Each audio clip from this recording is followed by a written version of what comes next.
So I have this really good gift idea that you could do for your friends, family members. You know that person in your life who you always forgets the things that they have? Like they always just misplace things, or they would have something and they have no recollection that they ever had that thing at all. Then eventually you would find that item and then just put it to them in a gift, like for Christmas or for their birthday, so that it's like it's new to them, but it costs you nothing to buy. And they'd be excited about it, and they're like, "Oh, this is exactly what I needed." Yeah, I remember talking to you about it 4 months ago, right? That is a life hack. That's a good one. Yeah, it's a win-win, right? They get what they wanted, and you don't spend anything. Right. Would they go like, "Where'd you find this? How did you know? How'd you know?" You come out looking like a hero. Yeah. That's the way. Greetings and fist bumps. This is the Raised Eyebrow Podcast, where we discuss how people just peopling can make it weird to be a person sometimes, but somebody's got to do it. And we're your hosts, Kojo, Mike, and Alex. In this episode, we're going to shit on the holidays. Well, actually, we're going to talk about how weird traditions are when you really sit down and think about it. So guys, let's ruin Christmas. Yes. Yay. Yeah, because not just Christmas. Yeah, not just Christmas. We're coming for all holidays. At least the ones that are not active in the comment section. Exactly. Yeah, exactly. No, but Christmas is the obvious time of the year where there's different interpretations of the holiday, right? Usually December, January, different parts of the world have different customs and traditions, and we are going to have some fun with it today. Exactly. Okay, let's start with December. My example, I think it's an obvious one that most people have heard of, St. Nicholas Day. So a couple of different examples of St. Nicholas Day. I found one in the Czech Republic and one in the Netherlands. Found this in an article from the Travel Channel, of all places, but this writer had humor, so I'm going to, what's it called when you steal content? Plagiarize. Yeah. Plagiarize. Repurpose. I'm going to plagiarize their content, and we're going to create content of our own by me reading that content. So, St. Nicholas Day in the Czech Republic. Nobody would blame you for not knowing the origin behind actual Santa Claus, like we know in North America, but he's also called St. Nick for a reason. The jolly old man is actually based on St. Nicholas, a 4th century Greek bishop who protected children, among others. St. Nicholas Day is commonly celebrated across Europe on December 6th, though the traditions vary depending on the country. In the Czech Republic, for example, St. Nick dresses like a bishop and is accompanied by both an angel and a devil. And based on St. Nick's judgment of a child's behavior, the kid either gets a treat from the angel or gets terrorized by the devil. Fun. Public festivities make...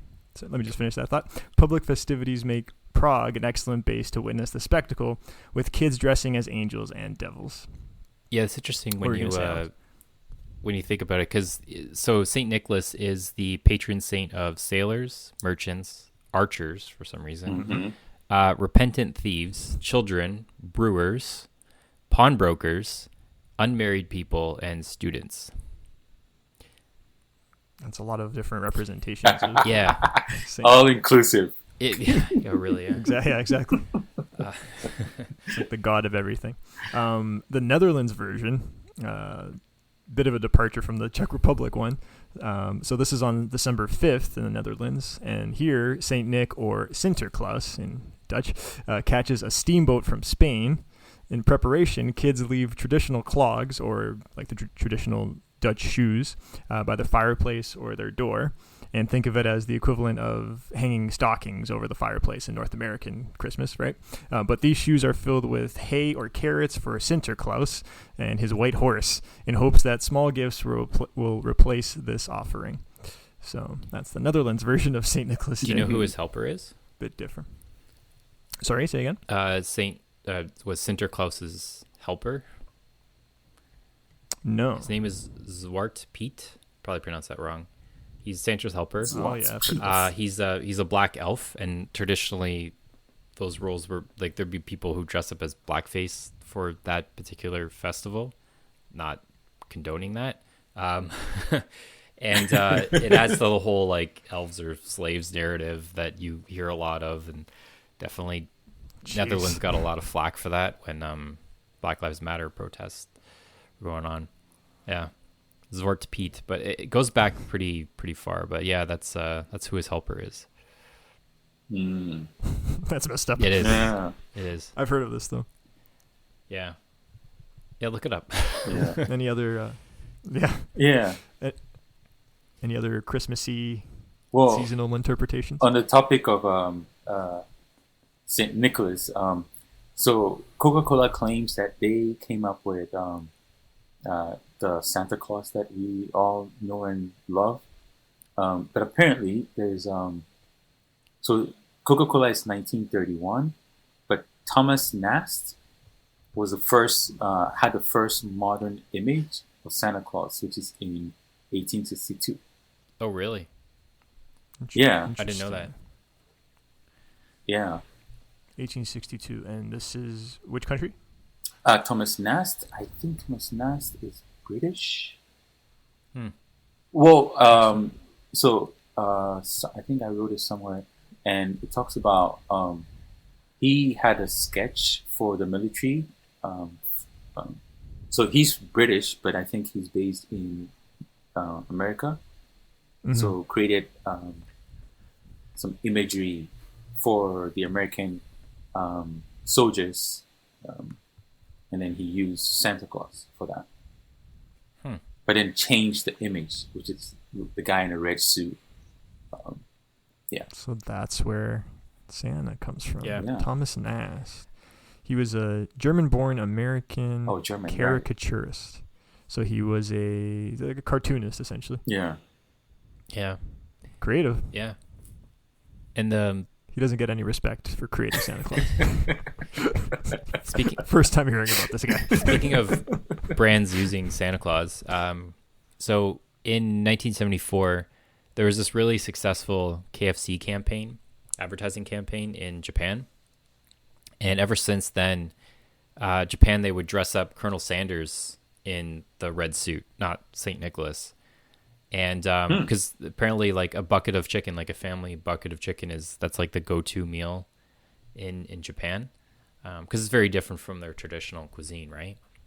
And Right. yeah, Colonel Sanders. You would if you were in Japan in like December during the holiday season, you would see Colonel Sanders wearing the red suit. You'd probably be hard pressed to find Saint Nick. Yeah. Yeah. It kind of sucks for chickens though, because they always get eaten on Christmas.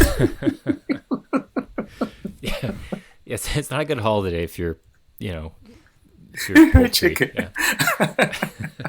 No. Turkeys, chickens, like, ducks, hens. Yeah, they all Yeah. get it. Yeah. Anyway, another interesting fact about Christmas is, in Africa especially, is Christmas isn't on the same day everywhere in Africa. Oh, really? Very interesting. Yeah. So, well, I mean, Christianity, Christmas is part of the colonial remnants in Africa. And while majority of the countries in Africa celebrate Christmas on December, some starts on the 25th. There is the Egyptians actually celebrate Christmas on January 7th. Really? And apparently that follows the Julian calendar. It's an old calendar. Yeah. Yeah. Russians and Ukrainian, or some Slavic countries celebrate Christmas later as well. Yeah, because Oh, wow. I want to say Christmas for the Day's same on reason. the 25th, and then the Epiphany is January 5th, according to the Orthodox calendar. And then there's 12 days between Yeah. them. That's where the 12 days of Christmas come in. So like 26, 27, 28. And then when you get to January 5th, that's the 12th day of Christmas. That's where the song comes from. Yeah. Makes sense. And The then, Greeks also. okay. I don't know why 'Cause the they're 7th Orthodox. came in there, though. It's kind of strange. Maybe they got a Yeah, January 7th. The Julian Sure. calendar. maybe they got a misprint of the calendar. Maybe. It's one day for good luck or something. Well, I mean, again, this is Egypt and Ethiopia. The Ethiopians don't even know who Santa Claus is. Like, Santa Claus doesn't Right. even exist. Like, that whole... Unless maybe now with Instagram and TikTok. The internet. Like, what are these North Americans doing? I know. The hell is this red guy? Yeah. And in Ghana, I mean, for people like us, like, December the 1st is when Christmas starts. For me, like growing up, December 1st, Christmas starts. But there's a group which I had never heard of until we started doing research for this topic. They're called the Yuletide. They have a different calendar. Theirs starts on the 20th December and lasts until the first week of January. Oh, so it's like 2 weeks. Yeah. Speaking of weird traditions, have you guys heard of Dead Moros in Russia? What? Dead, so it's spelled D-E-D, and then that's one word, and then Moroz, M-O-R-O-Z. Okay. So this is a weird one. I remember hearing about this years back, but I did more research on it, dug into it. So much of the world's Christian community embraces Santa Claus or Saint Nick, like we've talked about, but Russians welcome someone called the Dead Moros each year. And this is an ancient figure from Slavic mythology, also called Father Frost. So the Santa, he's a Santa-like character, and he brings gifts to children, except he delivers them on New Year's Eve. And this stems from the Bolshevik Revolution, when the government banned anything religious, including Christmas, full communism, once upon a time. And Dead Moros traditionally wears a full-length blue coat, so as not to be confused with Santa. And he's accompanied by his granddaughter, a figure called Snegoruchka, or Snow Maiden. And even though it's become more common for Dead Moros to wear red, because after the collapse of the Soviet Union, they wanted to try to blend in with the rest of the world. He maintains the tradition of carrying a staff and riding a sleigh pulled by 3 white horses. So definitely different from our version of Santa Claus, but yeah, go figure. That's interesting. Different interpretation. Yeah. Super interesting. Yeah. I've heard of this before, but digging into it more, it's like quite a twist, right? Yeah. But yeah, because of the communist revolution, they fully went into no pun intended, left field, and came up with a whole different concept of Santa Claus. I'm not sure what Dead Moro. Oh, it means Father Frost. So Father Frost. Okay. Oh, it's the Russian. I hope I'm pronouncing that right. There's a lot of interesting non-saint that are deliver gifts. So in Italy, on January 5th, which is the Epiphany, Befana, the Good Witch, visits Italian kids and fills stockings with treats. So I always wondered if this was where that particular tradition came from. Mm-hmm. Yeah, different mythologies. Yeah, and speaking of witches, in Norway, on Christmas Eve, witches will visit your house. Everyone hides their brooms, so the witches don't steal them and fly away on Christmas Eve. Weird. And then one last one just on the broom theme. These 3 are all kind of synced up. So on the broom theme in Guatemala, so we're over just across the pond, they burn their brooms as a sign of new beginnings close to New Year's. So it's basically with the old and with the new. And then the broom kind of symbolizes all the cleaning that took place over the course of a year. Mm-hmm. Yeah, it's kind of interesting, yeah. And if you're ever in Guatemala and you're looking to open up a store, make sure it's a broom store. Probably a good idea. It's good business. It's good business. Especially during that time of year. Exactly. Yeah. Well, this one is interesting. So in Liberia, this is on the topic of Santa Claus. And I just love how Africans don't really follow the trends of everybody else. We always tend to find our own something. So anyway, in Liberia, there's this he's called the Old Man Baker, right? Old Man Baker. And really what they're trying to say is old man beggar, like someone who begs for money. But the name is Baker. And he might be considered, he's pretty much Santa Claus, but he's the opposite of Santa Claus, right? The opposite. He's not necessarily evil, but what he does is he's called the dancing evil. Spirits that come from the world of Poro or the bush. So around the Liberia and Sierra Leone, Guinea, and Ivory Coast. So what he does is he goes from house to house asking for money and gifts for himself. Right? And everyone has their own way of dressing up as this old man baker. He could be on stilts. He could be bare feet. And usually people from the middle parts of the land would come down to the coast or to like the cities, beg for money, and then make money to buy gifts for their kids back home. Huh. It's like Interesting. Huh? Narcissus Santa. It's Narcissus Santa. That's a funny one. And Interesting. is he like, you said he's not evil, but he's like Yeah, an alter ego type Santa? kind of like like he like the different kinds of images, and everyone has their own way of dressing as Old Man Baker.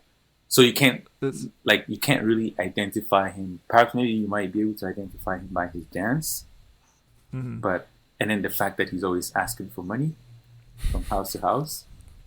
That's interesting. So that's a good transition. Doing research, I found something called Krampus, who's kind of like an alter ego evil Santa, or like a evil Santa figure if it's not Santa. This one reminds me, Old Man Bega, is that how you pronounce it? Reminds me of Krampus. So Krampus is celebrated in Germany, Austria, and Hungary, so Central European. And he's like a hairy devil-like creature. And legend has it that while Santa brings toys to nice children, Krampus's job is to punish kids on the naughty list. So mostly he just frightens children with his like beastly looks.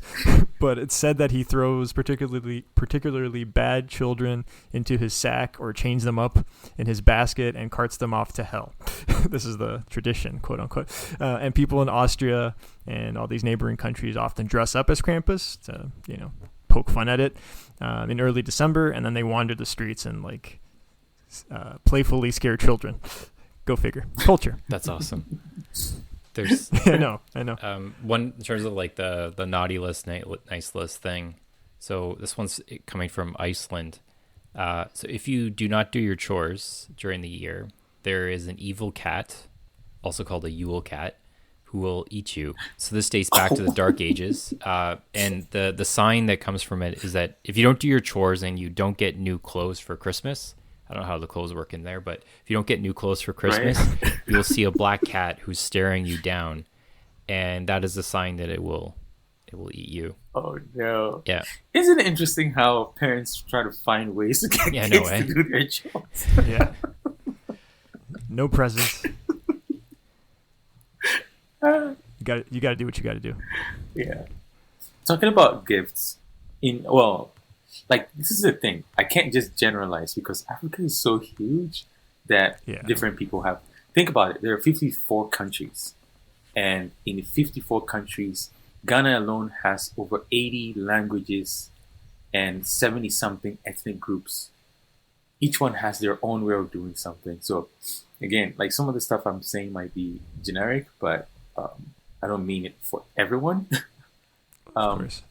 So, in the West, Christmas Eve is when you stay at home, you light candles and trees and open up gifts and all that stuff. It doesn't exist in Africa. On the 25th, everyone goes to church. Everyone. Like, the guys who don't go to church, go to church. So you go to Christmas church, and it's filled with people. And some of the churches is all-night churches. Right, so you go from 6 p.m. and you don't come back until the next 6. And one thing too is like there's always the gifts for clothing. So your parents will buy you a gift, which is like your Christmas, best Christmas, a church dress. And there are different kinds. So there's normally people would prefer to get what we call the Obroni Wewu, which is the white man is dead. It's usually like when they ship all these used clothing from the West. Celebration.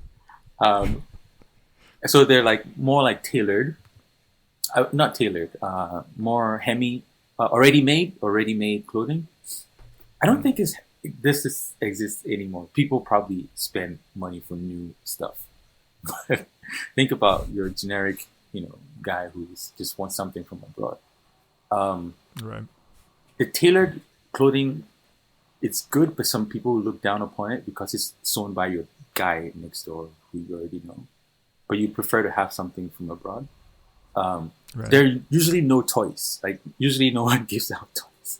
Maybe now people give toys, but really it's like no toys. It's just treats. Mm-hmm. And in Nigeria, they have what we call the Christmas rice. And the Christmas rice is, it's basically you visit friends and then friends would cook you like something. But usually it's either jollof or fried rice, but it's what we refer to as the Christmas rice. Huh. It's interesting. Mm-hmm. Very food centric. Yeah. Yeah. There's a lot of food in there. As most. Oh yeah.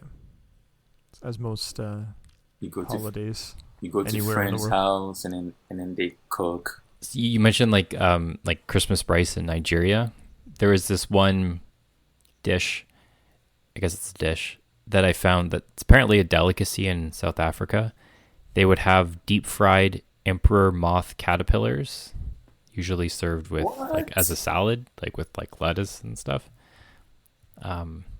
Apparently it's a tradition in South Africa. I don't know. Yeah. It sounds yucky, but I'm sure it tastes good. Yeah. I'd try it. Probably, I guess. Delicacy. High in protein. Put it in my mouth. And then close your eyes. Let's go. Okay, would you try it? Kojo, would you I'll try it. You would try I'll it? try it. I'll try it. Yeah. Mike, would you try it? Would you try it, Alex? Yeah, I'd try it. I You think about it. yeah, I mean maybe. I'd probably let you two go first.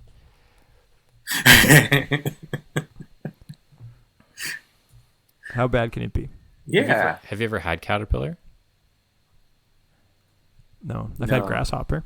No. I've had crickets. Yeah. Cricket. I had Oh. the powder. That's about it for crickets. Wait. Al- Powdered yeah. crickets? Yeah, crickets, yeah. I had a cricket smoothie once. Alex and I climbed the CN Tower steps one year, a couple of years back. And, you know, with these events, they have like all these booths and stuff. And one of them was a smoothie booth with like weird insects. I was like, okay, well, let's try the cricket smoothie. And it was okay. It just tastes like kale. Yeah. It was How do you test it so powdery. that people don't get? How do you test Sorry? it so people don't get like poisoned or anything? That's a good question. I was okay. But I'm sure they can't afford to have everyone sue them at a big event. Especially like if you... I'm pretty sure it was like a powder or something. Mm-hmm.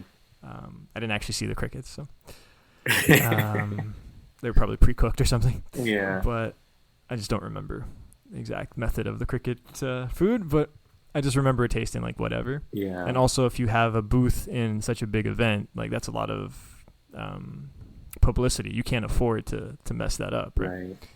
So I'm sure cricket probably falls under the same line of like crabs and lobsters. yeah, the insects of the sea, right? Mm-hmm.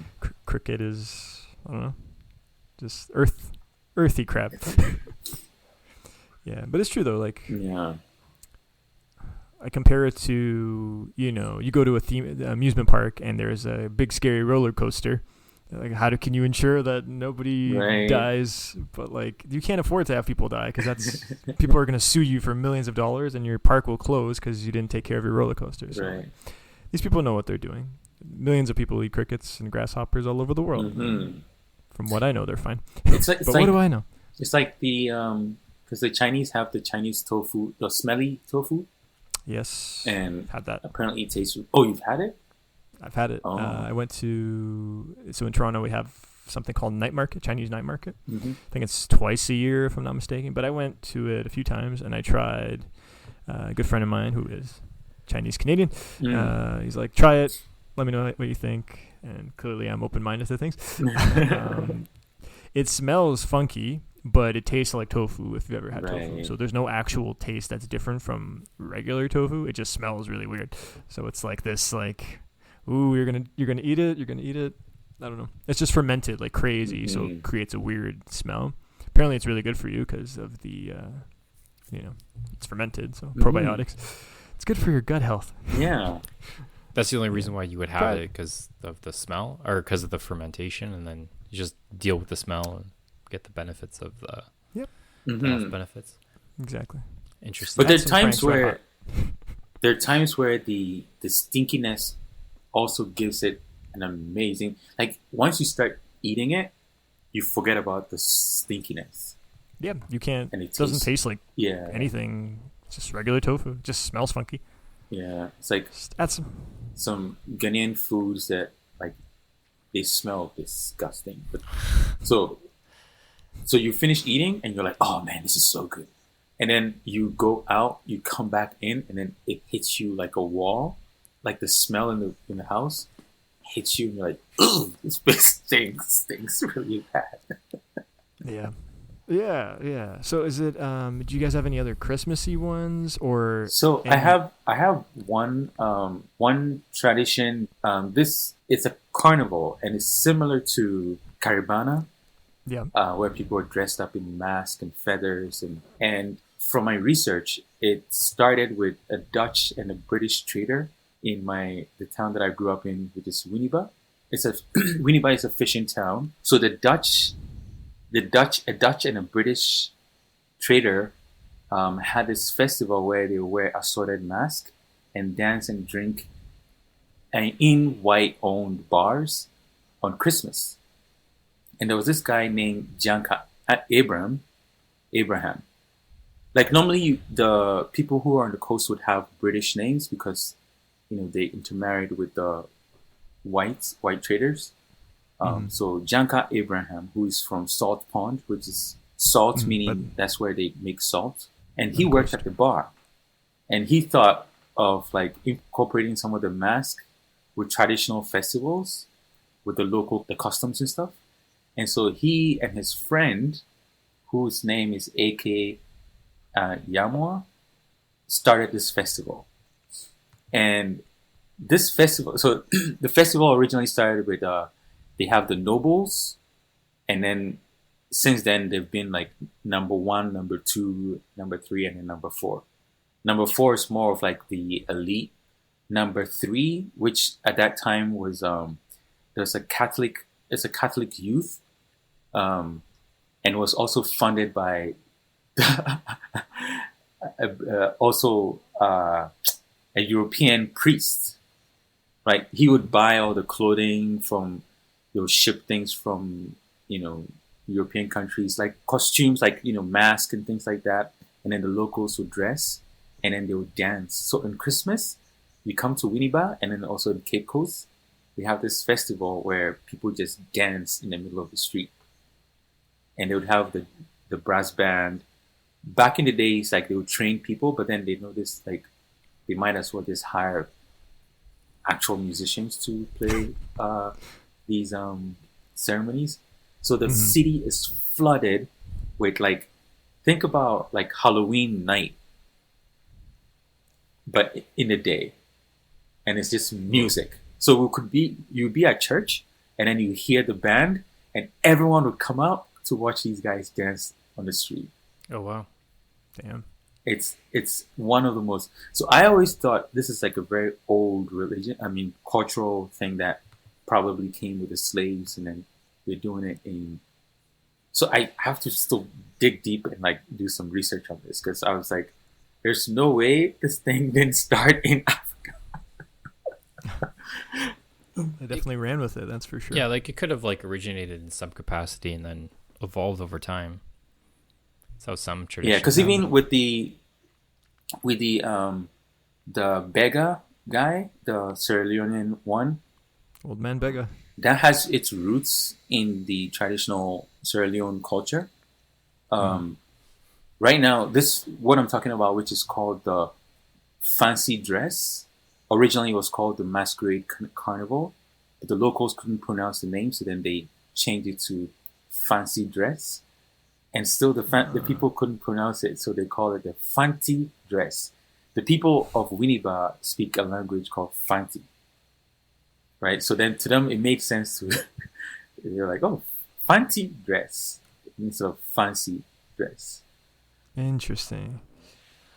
And Yeah. I remember back when I was like really young, my brother and I were riding our bike in front of the house, and in my dad's university, my dad is a professor, so the college where he taught, they had one of the programs where they teach the students how to make these masquerade costumes. So one of his students had made this huge costume and was coming to show my dad the the final product. And my brother and I were riding our bike outside. I was pushing super fast, and my brother's screaming. I was thinking he's screaming because I'm pushing him super fast.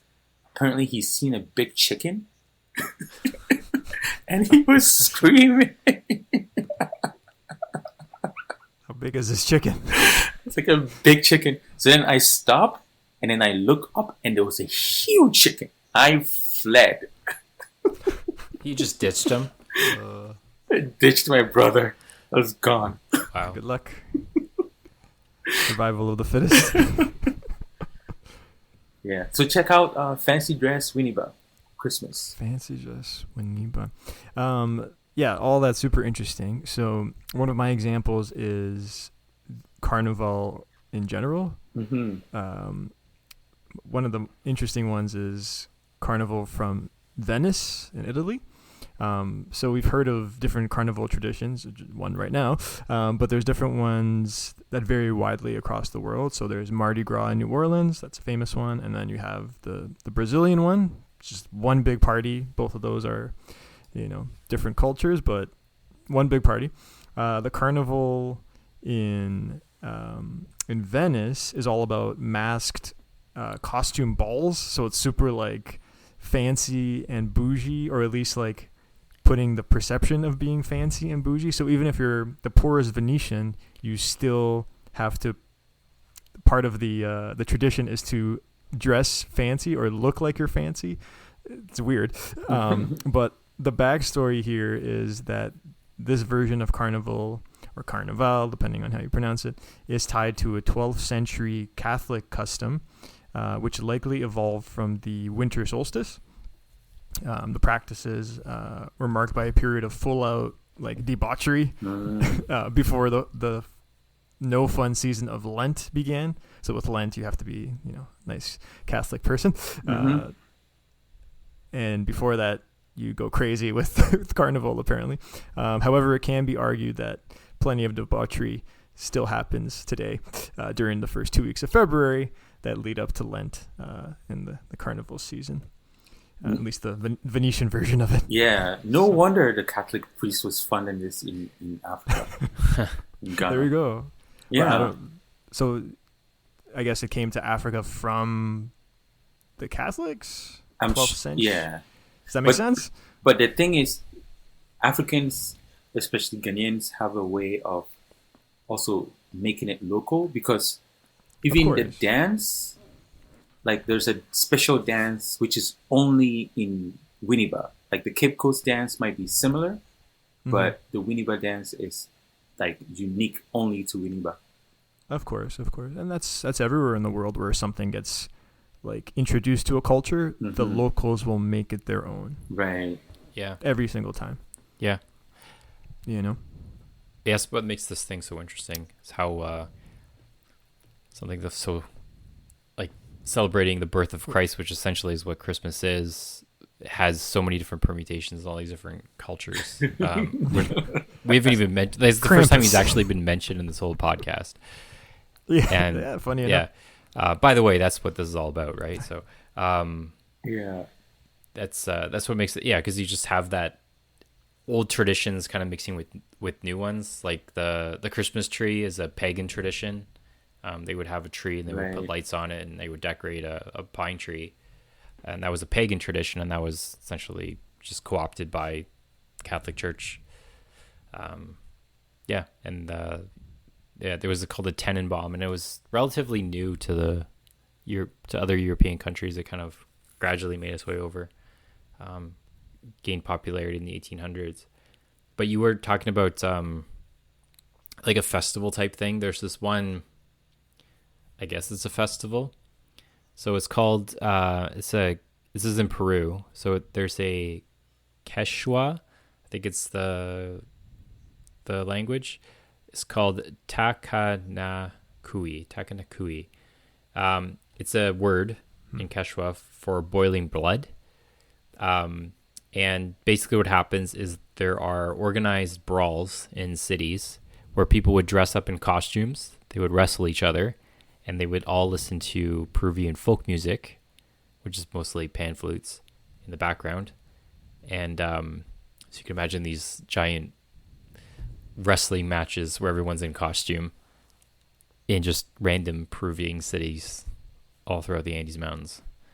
And they do that during on Christmas Day. Yeah. Interesting.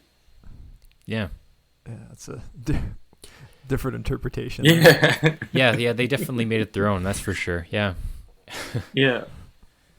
I have no idea how that started, but how did that evolve? I'm sure colonialism had a lot to do with that as well. Just it's the in locals, Peru, right? Yeah, but the locals were like, "Screw you, we got our own way of doing this." Yeah, maybe. So, yeah, no.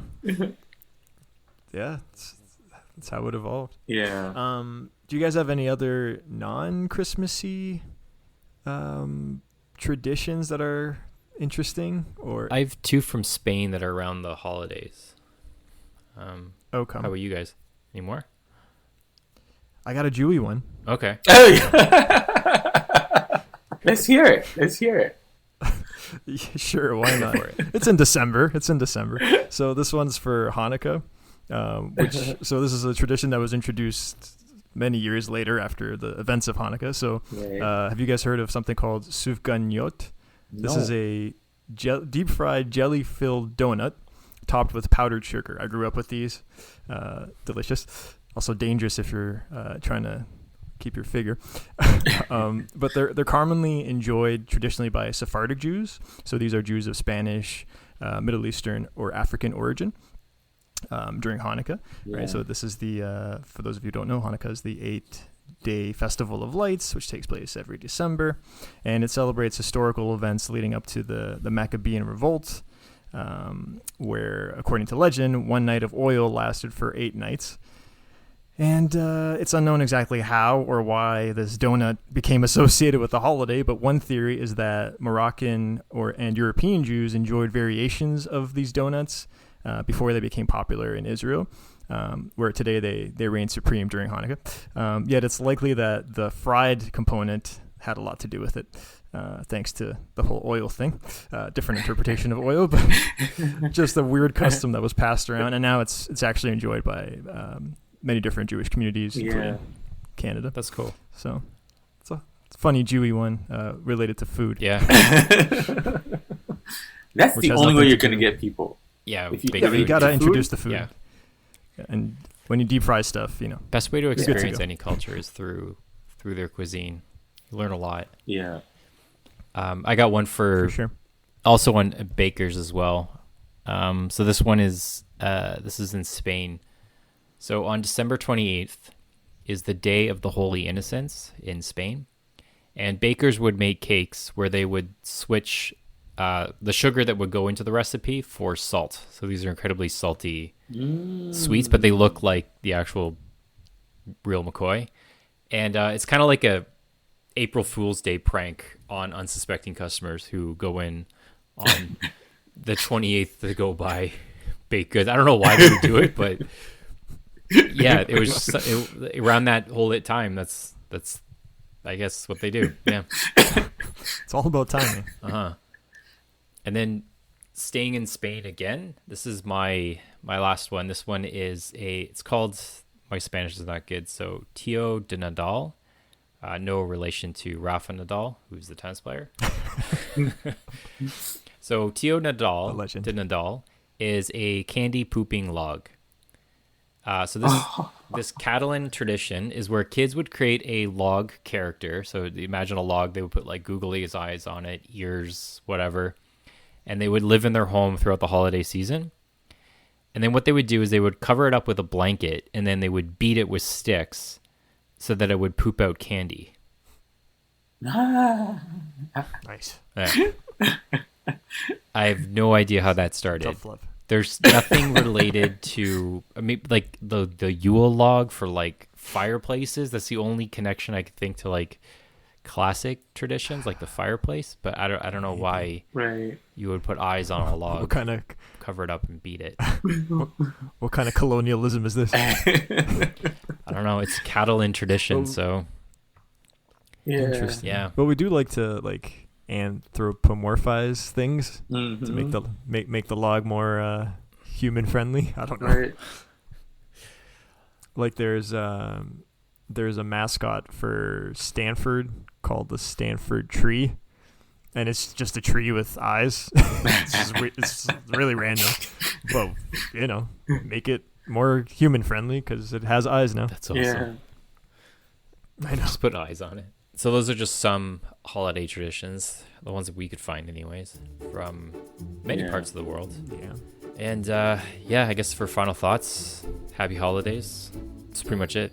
However you celebrate, Yeah. By beating up logs or with a bucket of KFC. or go to your favorite mall and buy things. Yep. For Mhm. children. That's how I celebrate. Or for By yourself. buying things for myself. Yeah. Yeah. Or you can research beg for stuff. Or beg on for the stuff. street. Yeah. Apparently that's acceptable. Shout out Old Man Bega. And All speaking right, of begging, fo- if you don't mind following us on social media, in the spirit of Old Man Vega. Yep. And in the spirit of giving, just share it with your friends. Yes. Yes, sir. And remember, kids, as Victor Borge once said, Santa Claus had the right idea. Visit people once a year.